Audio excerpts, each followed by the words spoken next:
Depression এই একটা শব্দই যথেষ্ট জীবনকে নরক করে তোলার জন্য। আগে বুঝতাম না যে ডিপ্রেশন অর্থ কি, কিন্তু এখন বর্তমান খুব ভালোভাবেই বুঝতে পারি যে ডিপ্রেশন অর্থ কি। আপনার সাজানো গোছানো জীবনে যদি ডিপ্রেশন শব্দটি চলে আসে তাহলে আপনার জীবনটাকে তছনছ করে দেবে, যেটা বর্তমান আমার সাথে ঘটতেছে। সো এভরিওয়ান, আসসালামু আলাইকুম। আমি রাকামনি আবারও চলে আসলাম নতুন আরেকটি ভিডিও নিয়ে।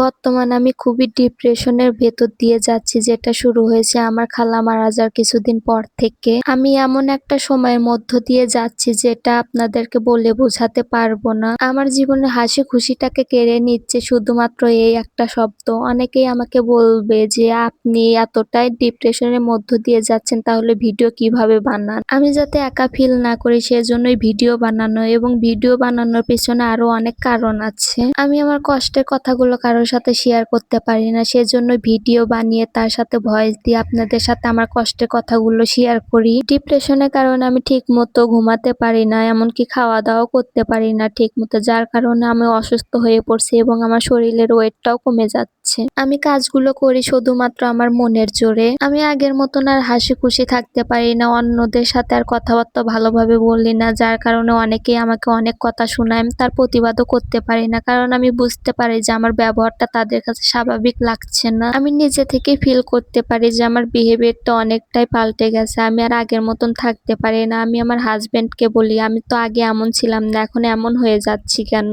আমার হাজবেন্ড আমাকে বলতো যে তুমি এত টেনশন করো কেন? মাথা থেকে টেনশনকে ঝেড়ে ফেলে দাও। যে হারিয়ে যাওয়া সে তো যাবে, হাজার চেষ্টা করলেও তাকে আর ফিরিয়ে আনা যাবে না। এই কথাটা তোমাকে মেনে নিতেই হবে। আমার খালা আমাকে রেখে চলে গেছে, আসলে এই কথাটা আমি মেনে নিতেই পারছিলাম না। কেন জানি না, তাকে ছাড়া আমার দিনগুলো কাটে না, তাকে ছাড়া আমার কিছুই ভালো লাগে না। আমার খালা আমার কাছে নেই, কিন্তু তার স্মৃতিগুলো আমাকে খুব কাঁদায়, যার কারণে হয়তো বা আমি এই ডিপ্রেশনে ভুগতেছি। আগে যখন খালাকে টেনশন করতে দেখতাম তখন আমি বলতাম, খালা এত কিসের টেনশন করেন? টেনশন কাকে বলে? আমরা তো কিছুই বুঝি না টেনশন মানে কি। এখন হারে হারে বুঝতে পারি যে টেনশন জিনিসটা কি, টেনশন কাকে বলে। আসলে টেনশন যার মাথায় একবার ঢুকে সেটাকে বের করে ফেলা আসলে অনেক কষ্টে। এমনও দিন গেছে আমি সারাদিন কেঁদে আমার দিনটাকে কাটিয়ে ফেলেছি। ডিপ্রেশন আমার জীবনটাকে একদম অন্ধকারে পরিপূর্ণ করে দিয়েছিল। আমার অবস্থা এতটাই খারাপ হয়ে গিয়েছিল, আমাকে অনেক কবিরাজের কাছে নিয়ে যাওয়া হতো, আবার অনেক ডাক্তারের কাছে নিয়ে যাওয়া হতো। পরবর্তীতে একটা ডাক্তারের কাছে গিয়েছিলাম, ডাক্তারটা আমাকে বলেছিল যে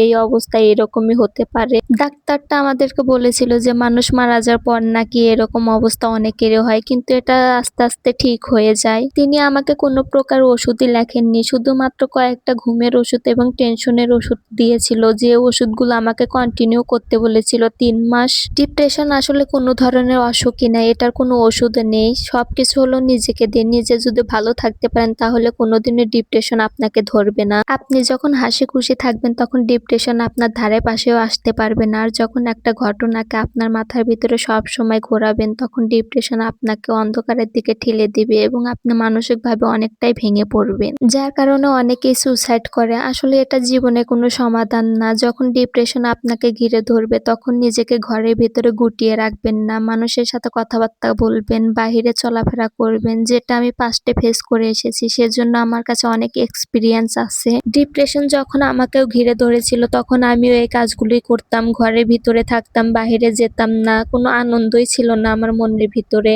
সবসময় আমি আমার কষ্টটাকেই অনুভব করতাম, যার কারণে আমাকে ডিপ্রেশন ঘিরে ধরেছিল এবং একটা সময় আমিও ভাবতাম যে আমি নিজেকে শেষ করে দেব। আসলে নিজেকে শেষ করে দেওয়া এতটা সহজ ব্যাপার না। দুঃখ কষ্ট মিলেই আমাদের জীবন, তাই বলে শুধু দুঃখটাকে অনুভব করব আমরা, সুখটাকে অনুভব করব না, যার কারণে দুঃখ অনুভব করলেই আমরা এই ডিপ্রেশনে চলে যাই। যখন আমরা সুখটাকে অনুভব করি তখন এই পৃথিবীটা আমাদের কাছে অনেক সুন্দর লাগে এবং জীবনটাকেও সহজ লাগে। আমি নিজেই যখন এই পরিস্থিতির শিকার হয়েছিলাম তখন বুঝতে পেরেছিলাম আসলে জীবনের মূল্যটা অনেক বেশি। আর যখন আপনার খারাপ সময় কাটবে তখন কেউ আপনার সঙ্গ দিতে আসবে না, তখন আপনাকে খারাপটা অনুভব করাবে কিন্তু ভালোটা অনুভব করাবে না, যার কারণে আপনি আরো বেশি ডিপ্রেশনে পড়ে যেতে পারেন। এই জিনিসটা থেকে আপনাকে নিজে থেকে বেরিয়ে আসতে হবে, না হলে কখনোই বেরিয়ে আসতে পারবেন না। যত বড় বড় ডাক্তারের কাছেই যান না কেন, তারা শুধু একটা কথাই বলবে যে আপনি নিজে থেকে চেষ্টা করুন, ডিপ্রেশন কোনো ধরনের অসুখ না। আমি এখনো ঠিকঠাক ভাবে